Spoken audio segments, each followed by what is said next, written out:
Es un gusto para nosotros, Sergio, tenerte con nosotros. Sergio Olvera, él es Head of Sales de Norteamérica de S1 Gateway. Muchas gracias por estar aquí con nosotros. Muchas gracias, Lourdes. La verdad es que muy contentos de estar nuevamente aquí con ustedes en el IMT. Sergio, cuéntanos un poco cuál es la trayectoria tuya personal, cómo llegaste a S1 Gateway. Pues mira, prácticamente la mitad de mi carrera la hice en áreas de tecnología. En realidad yo estudié ingeniería cibernética, después hice una maestría, pero me hice ahí, estuve al frente de distintas operaciones de centros de datos o fábricas de software, a veces como cliente, a veces como proveedor, y no fue sino hasta 2016 que llegué al mundo del BPO. La verdad es que fue muy interesante mi llegada porque llegué con la soberbia de que qué tan difícil puede ser contestar llamadas y chats, ¿no? Llegué a Atento en aquel momento como parte del equipo de consultores de preventa y la verdad es que me empecé a meter y empecé a comprender lo complicado que era esta industria, ¿no? Creo que Ujú. es una industria que está tan competida que ha desarrollado un modelo sumamente estricto de costos y en ese contexto hay que entender muy bien lo que está atrás, justamente del otro lado de la diadema, ¿no? Ujú. Porque solamente entendiendo de esta manera es como puedes sacar diferenciadores, cómo puedes volverte competitivo en esta industria tan hambrienta, ¿no? Digo, ustedes mejor que yo lo saben, tenemos desde los grandes BPOs internacionales hasta algunos muy pequeñitos, muy modestos que operan desde un garage, pero están dando servicios de contact center, ¿no? Entonces, en ese Ujú. contexto, pues fue muy interesante para mí. Al paso del tiempo, empecé a incursionar también en áreas de innovación tecnológica o de soluciones. Me moví después a otro BPO, Conecta. Ujú. Eh, y más adelante, pues ahora estoy en S1, bueno, allí en Conecta estuve también desempeñando distintos roles como gerente comercial, y en mi trayectoria tanto en Atento como en Conecta desempeñé distintas funciones, algunas de manera muy formal y otras apoyando, ¿no? Tareas de marketing, pero pues muy relacionado justamente desde la parte de consultoría hasta la venta, ¿no? Y acá en S1, la verdad es que muy interesante la invitación. Me dijeron que querían, en el contexto, pues ya pasando un poquito la pandemia, cómo reentrar al mercado que estaba pues muy detenido, muy contraído, ¿no? Cómo ofrecernos en una oferta cada vez más creciente de herramientas omnicanales y bots.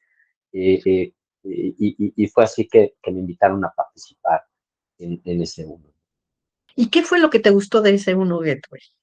Pues mira, yo ya había sido, en mi etapa de BPO, ya había sido usuario de seguro y había encontrado Ok. una herramienta muy interesante en términos de que juntaba dos grandes mundos. Por un lado, un enfoque sí para resolver el tema de la atención digital, pero por otro lado, entendiendo que la necesidad del consumidor de comunicarse con las marcas desde lo que le es familiar, ¿no? A veces es un Instagram, a veces es un WhatsApp, ¿no? Y en la otra lista, una herramienta que te brinde el control operativo al que está acostumbrado un contact center, ¿no? De repente, Ujú. había, si bien hay muchas herramientas, pocas te brindan este poder de poder identificar en qué, si están logueados o no están logueados tus ejecutivos, el identificar si estás resolviendo en el primer contacto, en fin, en general, medir la productividad de tu equipo de trabajo y tomar acciones para ir mejorando y automatizando para generar eficiencias, ¿no? Y Y eso me gustó. Es una empresa que además en su ADN tiene muy tatuado el seguir evolucionando el producto, el seguir escuchando a sus clientes y en este contexto ir agregando cositas que pueden sumarle al que está operando el contact center, ¿no? ¿qué lugar ocupa hoy en día México en las operaciones de la región? Pues mira, fíjate que ha sido muy interesante, si bien somos una empresa argentina, hoy por hoy México representa el 60% de la operación de la empresa. Ha tenido un Ujú. crecimiento brutal en México, ¿no? Y digo, bueno, también no es secreto, justo uno de los paraísos del contact center en Latinoamérica ha sido justamente México, entre algunos otros países, ¿no?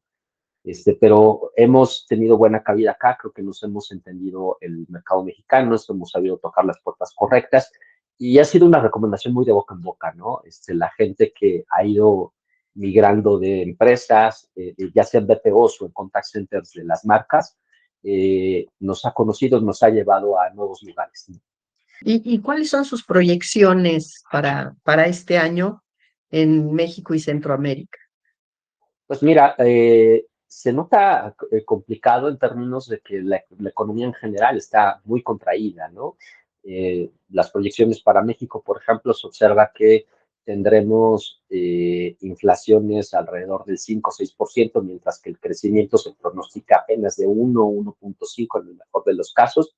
Y eso te lleva también a escenarios en donde los clientes están cuestionando qué voy a hacer, ¿no? Recientemente, por ejemplo, el mercado mexicano, con el alza de salarios mínimos, tanto los BPOs como las marcas, pues, de manera inmediata les creció significativamente la nómina de su operación de contact center, ¿no? Entonces, en ese sentido, nuestra apuesta es poder apuntar a hacer una piedra angular en la generación de eficiencias en las operaciones a través de proyectos de transformación digital, ¿no? Y hacia Centroamérica, pues no dista mucho el escenario, ¿no? Son economías dependientes de la norteamericana y la mexicana y que van muy empatadas en ese sentido. Creo que habrá algunas industrias muy particulares que tendrán un crecimiento y vale la pena decirlo, que a lo mejor tampoco han explorado mucho estos temas de transformación digital en sus operaciones de atención a clientes. Sergio, tú que has estado ahora sí que en ambos mundos, ¿no? En ambas caras, ¿No? como usuario y ahora como proveedor. ¿Cuáles para ti los retos más importantes que tienen los contact centers aquí en México? Pues mira, yo creo que son dos, bueno, ahora en definitiva, actualmente a lo que se están enfrentando es a la alza de la nómina, ¿no? Que es un tema muy importante y no menos trivial, porque los está retando. ¿Cómo continúo con mi negocio tradicional cuando tuve un incremento si bien no es cierto que el 20% no es lineal en sus costos, pero sí es muy significativo el incremento. Entonces se están enfrentando a negociar con sus clientes un incremento de tarifas o bien a pensar fuera de la caja y empezar a innovar.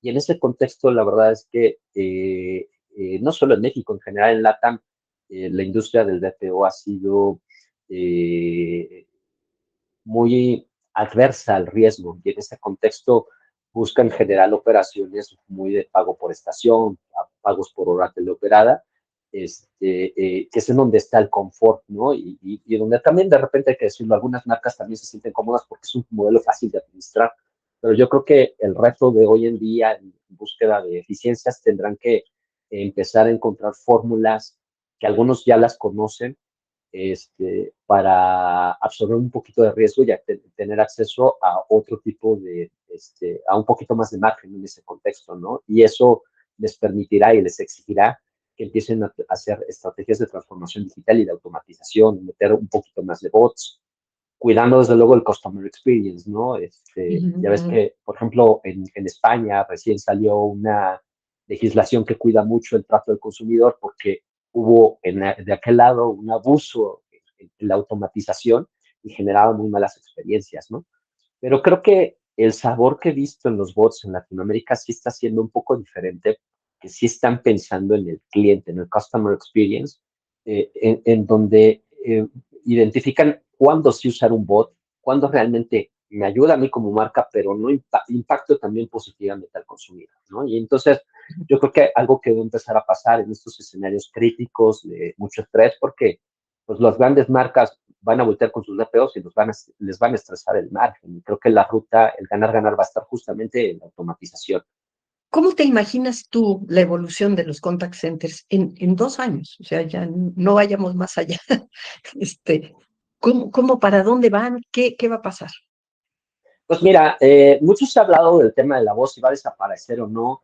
Yo creo que no va a desaparecer nunca la voz. Hay ciertos procesos que es más natural, pero sí también creo, ya hemos observado cómo pues, la pirámide de la población se está moviendo cada vez más hacia las nuevas generaciones, ¿no?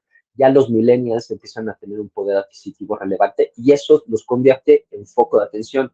estas nuevas generaciones, seguidos por los centennials, que ya empiezan a tener sus primeros empleos, están mucho más familiarizados con los canales digitales o con la voz asincrónica, con los canales asíncronos. No están acostumbrados a gestionar las cosas de una manera muy desatendida, ya no tan, hablo por teléfono, espero 10 minutos a que me contesten y hago un trámite que me puede llevar otros 10 o 15 minutos, ¿no? Ellos aprovechan los segundos o minutos que tienen a lo largo del día mientras están trasladando a su trabajo, a la escuela o antes de entrar a la reunión y están gestionando ya el cambio, la renovación de su póliza de seguro, cambiando su vuelo, haciendo una aclaración con un banco, etcétera. Y termina su día y ocuparon todos esos 2 o 3 minutos que tenían vacíos a lo largo del día y gestionaron un tema, ¿no? Entonces yo creo que esto se va a volver más común. Es gente que además también por perfil son menos tolerantes a ciertas situaciones, entonces creo que nos va a estresar a que seamos mucho más cuidadosos del first call resolution, de una muy buena experiencia, de pocos rebotes entre distintas áreas para tener una casuística y que además, pues no olvidarlo, ¿no? Cada vez tenemos consumidores mucho más informados y que tienen por el sartén, por el mango, porque ahora ellos son los que deciden por dónde quieren ser atendidos. Entonces creo que la omnicanalidad más que nunca va a ser sentido, pero también creo que en este tema de globalización van a seguir apareciendo nuevos canales, la llegada, por ejemplo, a América Latina de muchas empresas de Oriente implicará la integración de redes sociales que no conocemos o canales que no conocemos de este lado y que han evolucionado mucho, ¿no? Vemos un WeChat, por ejemplo, chino, que tiene muchas más funcionalidades que un Messenger, que un WhatsApp en América, ¿no? Ujú. Yo creo que en ese contexto vamos a vivir también una fusión entre las redes sociales y la parte transaccional de una manera más importante y habrá que estar listos, ¿no? Y por último, platícame, ¿qué pasos debe de tomar un contact center aquí en México que todavía, de aquellos que no han despegado en esta transformación digital, qué es lo que les recomiendas que deben hacer? Bueno, en primera instancia creo que es entender que el canal digital al final del día se opera exactamente igual que el canal telefónico si es que tenemos los procesos adecuados y las herramientas que te puedan acompañar. Entonces, número uno, perder el miedo, entenderle que pues debes medir igual tu productividad, tus adherencias, tu resolución en primer contacto, tu HT, igual como lo haces. Y en ese contexto, elijas una herramienta que te lo permita. Hay muchas herramientas también que tienen diversidad de canales, pero dependiendo los canales que tienes, es el precio al que tienes, al que estás sujeto. Es elegir una herramienta que te permita acompañarte al crecimiento que tú necesites, ¿no? Eh, Ujú. También en ese contexto, explorar el tema de los bots. Si bien es una amenaza para los que siguen facturando por hora teleoperado o por estación. Al final del día, cuando se entiende un poquito más, son elementos que te ayudan a darle mucho más valor agregado a las marcas con una operación mixta, humana y automatizada. También en ese contexto deberán ser muy cuidadosos de no perder de vista la experiencia del cliente final, del consumidor, para no abusar justamente de la automatización, ¿no? Creo que, por ejemplo, tomar las lecciones aprendidas en lo que nos ha pasado con los IBRs, ¿no? Hay mucha gente le corre a los IBRs porque te pierdes en un menú de opciones y nunca encuentras lo que quieres hacer y no tienes una ruta de escape para ver, ya me perdí, necesito una Exacto. asistencia humana, ¿no? Con los bots empieza a pasar lo mismo. Entonces, que en el diseño de los bots no pierdas de vista qué experimentas tú cuando eres consumidor, que hagas mystery shopping, que tomes su opinión del consumidor final, más allá de lo que te dicen las marcas, y en ese contexto crees buenas experiencias y tengas las herramientas que te acompañen, ¿no? Creo que hoy en día las operaciones deben ser mixtas, atención humana y automatizada. A veces hay casos que de principio a fin tendrán que ser automatizados y otros no. Por ejemplo, pues, pedir tu saldo de tu tarjeta o de tu cuenta bancaria en un protocolo de, hola, buenos días, ¿cómo estás, Lourdes? Te atiende Sergio, ¿en qué te puedo apoyar? Dame tu... No, no, eso es mucho tiempo Eso ya para acabó. tener un saldo, ¿no? Pero en la otra lista, por ejemplo, a lo mejor tuviste un incidente vial y, y que te conteste un bot cuando, oye, Lourdes, ¿estás bien? ¿Vas sola? Te mandan, es generar esa empatía con el cliente en el momento en el que está. Entonces hay cosas muy clásicas que pueda atender un bot y otras que pueda atender un humano. Habrá casos mixtos, por ejemplo, el tema de pagos, por temas de seguridad, incluso te facilita obtener certificaciones PCI, el pedacito de la conversación donde realizas el pago, que lo tiene un bot en vez de un humano, y ganas mucha confianza con tus clientes.